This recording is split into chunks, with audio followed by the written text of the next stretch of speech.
नाशिक शहरातील सार्वजनिक गणेशोत्सव विसर्जन मिरवणूक मार्गाची पाहणी पुन्हा 16 सप्टेंबरला नाशिक महानगरपालिकेचे आयुक्त प्रशासक डॉक्टर अशोक करंजकर यांनी केले।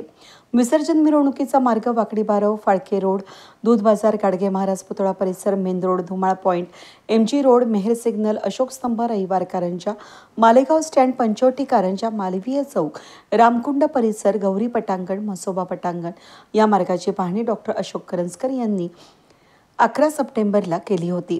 या मार्गावर असलेले अतिक्रमण, त्याबरोबरच या मार्गावरील रस्त्याची डागडुजी आणि स्वच्छता करण्याचे आदेशही संबंधित अधिकाऱ्यांना आयुक्त करंजकर यांनी त्यावेळेस दिले। मिरवणूक मार्गावर विद्युत विभागाच्या तारांचा होणारा अडथळा दूर करण्याबाबत महाराष्ट्र वितरण विभागातील अभियंत्यांना आयुक्त करंजकर यांनी सूचना केल्या। त्या पूर्ण झाल्याबाबत प्रत्यक्ष आजच्या पाहणी दौऱ्यामध्ये आढावा घेण्यात आला। विसर्जन मिरवणूक सुरळीत पार पडावी, कुठलीही त्रुटी राहू नये यासाठी आज पुन्हा ही मिरवणूक मार्गाची पाहणी करून विविध मंडळांच्या स्वागत कमानी काढून घेण्याबाबत मिरवणूक मार्गावरील काही ठिकाणी पोलीस विभागाच्या सूचनेनुसार अडथळा आणणाऱ्या विद्युत तारा काढण्याबाबत सूचना करण्यात आल्या। मिरवणूक सुरळीत पार पाडण्याच्या दृष्टीनं पाहणी दौऱ्यामध्ये सहभागी झालेल्या अधिकाऱ्यांना यावेळी सूचना करण्यात आल्या।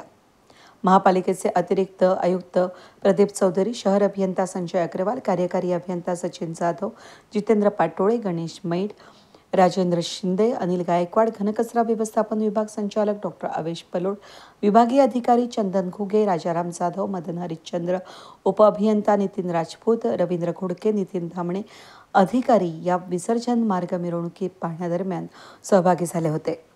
रामकुंडावर गणेश मूर्ती विसर्जनाचा परिसर स्वच्छ ठेवण्याचे आदेश आरोग्य विभागाच्या अधिकाऱ्यांना देऊन पर्यावरणाच्या दृष्टीने जास्तीत जास्त गणेश मूर्ती संकलित करण्याचं आवाहन मनपाच्या अधिकारी कर्मचाऱ्यांसह नाशिककर आणि विविध स्वयंसेवी संस्थांना यावेळी आयुक्त करंजकरांनी केले।